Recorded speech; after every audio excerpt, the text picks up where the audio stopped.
আসসালামু আলাইকুম। ছোট্ট একটা রিল আপলোড করার পর কমেন্ট বক্স আর ইনবক্স দুটোই অস্থির। ভাইয়া পুরো রেসিপিটা কবে পাবো?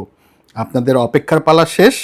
এই হচ্ছে পুরো রেসিপি, যেটার মধ্যে আদা নাই, রসুন নাই, বিরিয়ানি বা তেহারির কোনো মশলা নাই, শুধু আছে ভরপুর ভালোবাসা আর স্বাদ। তাহলে দেরি না করে চলুন রেসিপির ভেতরে ঢুকে পড়ি।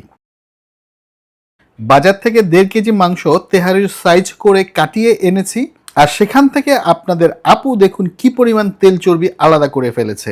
এগুলিকে ফেলে না দিয়ে একটা কড়াইয়ের মধ্যে ঢেলে নিয়ে খুব অল্প আঁচে একটু সময় নিয়ে জাল দিয়ে এর ভেতর থেকে প্রায় হাফ কাপের মতো তেল বের করে নিব।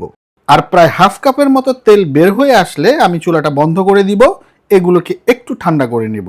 এবার রান্না করার জন্য একটা প্যান নিয়ে এর মধ্যে হাফ কাপ তেল ঢেলে দিয়ে আরও হাফ কাপ রান্নার তেল অ্যাড করতে হবে। এই হলো মোট 1 কাপ।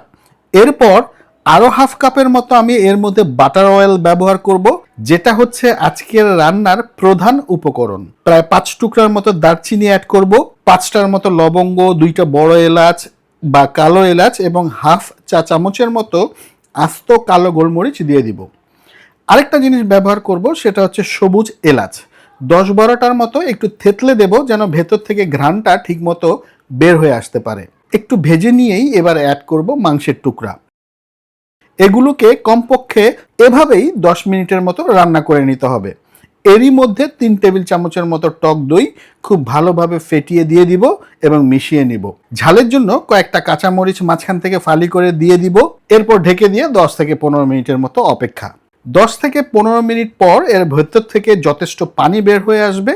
ওই অবস্থায় এসে আমি এর মধ্যে প্রায় 1.5 কাপের মতো পেঁয়াজ কুচি অ্যাড করব, যেগুলো একটু মোটা মোটা করে টুকরা করা। এই সময়ে এসে লবণটা অ্যাড করব এবং মিশিয়ে দিয়ে ঢেকে এরপরে আর কোনো কাজ নাই, একেবারে মাংসটাকে সম্পূর্ণ রান্না করে ফেলতে হবে।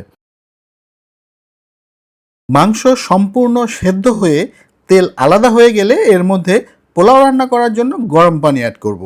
1 কেজি চাল রান্না করব, সেই হিসেবে আমি প্রথমে 1.5 লিটার পানি অ্যাড করব, সাথে আরও হাফ লিটার পানি, যার মধ্যে 5 টেবিল চামচের মতো গুঁড়ো দুধ খুব ভালোভাবে গুলিয়ে দিয়ে দিব। এরপর এর মধ্যে বেশ কিছু কাঁচামরিচ পরিমাণ মতো লবণ দিয়ে খুব ভালোভাবে মিশিয়ে নিয়ে এরপর এর মধ্যে পোলাওয়ের চাল অ্যাড করতে হবে। যেহেতু এই রান্নায় খুব একটা মশলা ব্যবহার করা হয় নাই, তাই অবশ্যই চেষ্টা করবেন ভালো মানের চিনি গুঁড়া পোলাওয়ের চাল ব্যবহার করতে।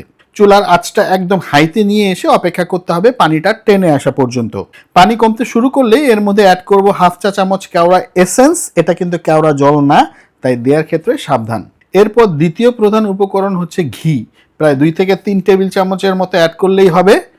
আর একেবারে পানিটা টেনে আসলে কিছুটা লেবুর রস দিয়ে দিব, যেন পোলাও ঝরঝরে হয়। ব্যাস, আর কোনো কিছুই করা লাগবে না। এটাকে দমে রেখে দিতে হবে কমপক্ষে 15 মিনিটের জন্য। আর 15 মিনিট পর ঢাকনাটা খুলে একটু চাল ওলট পালট করে দেব। তারপর আবারও দমে রেখে দেব আরও 5 মিনিটের জন্য। আর 5 মিনিট পর পুরোপুরি দমটা ভেঙে দিব এবং চালটাকে কিছুক্ষণের জন্য ঢাকনা ছাড়াই রেখে দিব। দেখে কি মনে হচ্ছে অনেক বেশি তেল হয়েছে এর মধ্যে? যারা মশলা কম পছন্দ করেন তাদের জন্য এটা কিন্তু অমৃত হতে পারে।